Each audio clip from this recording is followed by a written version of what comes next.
The law is called the Alien Enemies Act of 1798, and Trump wants to use it to round up, imprison, and deport more than 11 million people. Immediately upon taking the oath of office, I will launch the largest deportation program in American history. Have no choice. I will rescue every town across America that's been invaded and conquered, and I will put these vicious and bloodthirsty criminals in jail or kick them the hell out of our country, which is my #1 choice. I will invoke the Alien Enemies Act of 1798. That's where we had to go, to target and dismantle every migrant criminal network operating on American soil. That was Donald Trump just 25 minutes ago tonight. Think about what Trump is proposing would really look like. Millions and millions of people ripped from the streets and their homes by law enforcement all across the country. And I know Trump tries to make that sound more reasonable by saying that the people he would be targeting are criminals. But the thing to keep in mind there is that Trump thinks that all immigrants he doesn't like are criminals. Here he was last week talking about Haitian immigrants in Springfield, Ohio, whom he knows are in America legally. I mean, look at Springfield, where 30,000 illegal immigrants are dropped, and they may have done it through a certain little trick, but they are illegal immigrants as far as I'm concerned. They're illegal immigrants because Donald Trump feels like they should be illegal immigrants. That little trick, that made them actual legal immigrants. Whether it's the press or his political enemies or immigrants, the pattern here is exactly the same. Donald Trump is planning to use the powers of the United States government, the military, the police, the Justice Department, you name it, to go after any person or group that he perceives as his enemy, whether or not they've actually done anything wrong. And he's not being shy about it. In fact, he's campaigning about it out in the open. As Ann Applebaum writes today in The Atlantic, Donald Trump is speaking like Hitler, Stalin, and Mussolini for a reason. Because he and his campaign team believe that by using the tactics of the 1930s, they can win. We pledge to you that we will root out the communists, Marxists, fascists, and the radical left thugs that live like vermin.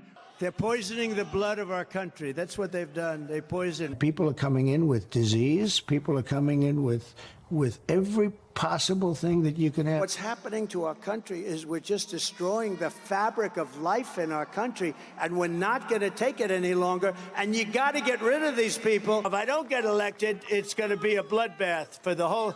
That's going to be the least of it. It's going to be a bloodbath. He says, you're not going to be a dictator, are you? I said, no, other than day one.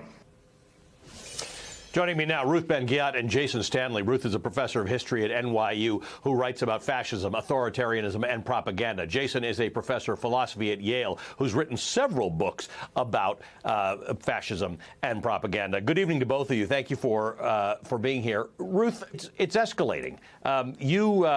You posted a tweet the other day because Donald Trump was in Oaks, Pennsylvania on Monday in front of a sign that read, "Trump was right about everything." And you posted a tweet in which it said, "This is totally fascist." Mussolini's slogan was, "Mussolini is always right." And you've got it in Italian there as well. Here it is on a building advertising an exhibition on autarky, which I guess is like autocracy? I don't know.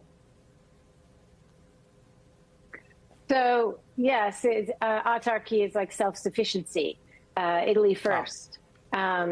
And this was, Mussolini putting Italy first and getting rid of foreign influence. And that included, Jews who were tagged as foreign influence. And so, everything that we've seen in these clips Trump doing has been done by the fascists. And even before Hitler came into power, Mussolini was talking about vermin and rodents who bring Bolshevism and Marxism and diseases into Italy. And then when he declared dictatorship, he had penal colonies and concentration camps inside Italy. And who was in there? The same groups that Donald Trump talks about. The left, the Marxists, and even priests, if you were a socialist priest or a progressive priest, LGBTQ people, immigrants, and he complained about black and brown and yellow people, in his words, having too many babies, all the same playbook. And so it's very, very disturbing that Trump is doing this. And of course, he's got a reason he's doing this right before the election, to create a sense of dread in people and fear, because that's what he preys upon. That's what he needs for people to feel that he is the answer. Jason, I'm in Arizona tonight, and obviously when you're in a swing state, all the advertising at this point, close to an election, is about the election. The number of ads that I heard that were taken over by third-party groups or PACs about immigration, about the stuff that Ruth is talking about, in the 20-minute drive between the hotel and the studio, it instills fear in you. It instills anxiety because they warn you about all the horrible things that are happening, even if they're not happening to you or you don't experience them. This has worked for decades, probably for centuries and millennia, and it still works. And I'm kind of wondering, Jason, why are we not more sophisticated than we were in the 30s when Hitler and Mussolini were doing this, or in times before that? Just to bracket Ruth's comments with Hitler versus Mussolini, in Mein Kampf, Hitler talks about, he openly admires America's extremely restrictive immigration.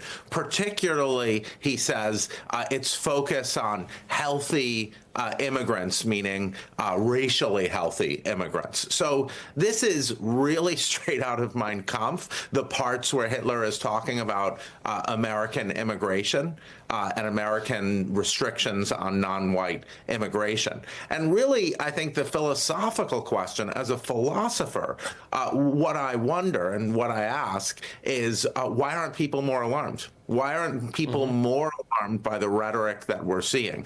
This would have been disqualifying in 2016. And we've read this again and again about the history of fascism. We read this from Victor Klemperer's work on the language of Nazism. It becomes normalized. You become inured to it. And the function of this normalization is to normalize the practices. Now the rhetoric has been normalized. The next move, history tells us, is for this rhetoric to normalize the practices. It goes into action. And Ruth, this is interesting because you certainly on your social media feeds and in your newsletter, you warn of these things. You sort of have a running commentary about the fact that don't let this be normalized. This is really unusual. And by the way, these are the historical precedents to what Donald Trump is doing. But do you feel like it's gotten away from you? We have like I said, we treat it like it's Friday when Donald Trump says crazy things, like he's going to ask Rupert Murdoch to make sure that there are no commercials that are against him for the next, he called it 3 weeks, less than 3 weeks to the election. I don't know if it's gotten away, because all we can do is continue to call it out and continue to ask, to not only talk about the what, but talk about the why. So, for example, and you can talk about historical antecedents for this, but what Trump has been doing is to change the perception of violence in America.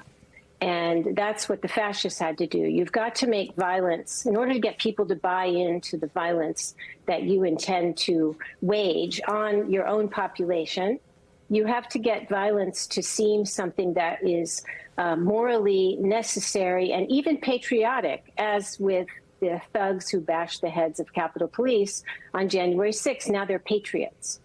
And so Trump has invested a huge amount of time and effort in changing this perception of violence. The other thing you have to do is get people beyond polarization into what I call survivalism. So it's not just me versus you, and we're going to agree to disagree. It's me or you, and only one of us is going to survive, because the enemy is within, it's in the heartland, and the enemy is savage. They eat cats and dogs, they eat your pets, the cannibals. And so you literally will not survive if not for Trump. And he's been giving this message for a long time, but he's hugely escalated it now. So we can continue to call it out and call out the devices and why it's being done the way it is, and educate people. That's what I've tried to do for years now. Which you do, and it's important work. And you've pointed out, for instance, that Donald Trump says, I am your retribution. Mussolini was your avenger. So it's the same concept. Jason, I do wonder about fascism, right? When we talk about the word, you saw Charlemagne the God saying to Kamala Harris, why can't we just use the word fascism? General Mark Milley in Bob Woodward's new book saying Donald Trump is a fascist to the core. This is a military man. Tell me about the use of the word fascism. Too early, too soon, too much, too little, too late? Should we be having this discussion? Because it does seem so far removed from our experience as American citizens that I think some people don't take it seriously and make it feel like it's you're being a little crazy by saying it. It's far and away, it's far past time to label this what it is. And what we're seeing is a fascist social and political movement. There are many varieties of authoritarianism. The kind of authoritarianism that vilifies LGBTQ plus citizens, that is based around immigration and immigrants as criminals and vermin, that labels any supporter of democracy with a small d as a Marxist, that claims that Marxists are controlling the institutions and says that we need violence to root them out. The kind of extortion that we're seeing. Essentially, Trump is saying, if you don't elect me, this country is going to plunge into violence. When he says bloodshed, what does he mean? One of the things he means is he's encouraging his supporters to plunge the country into violence. That's a kind of extortion that we're familiar from our fascist past. So authoritarianism doesn't identify the target narrowly enough. What we're dealing with now is fascism. And let me tell you something about the rhetoric that we're seeing. In Rwanda, before the genocide, they called Tutsi snakes and cockroaches. Snakes it was a point of honor to be given a machete to kill a snake. So what you were saying is you were justifying killing Tutsis with machetes by calling them snakes. So think about calling immigrants vermin.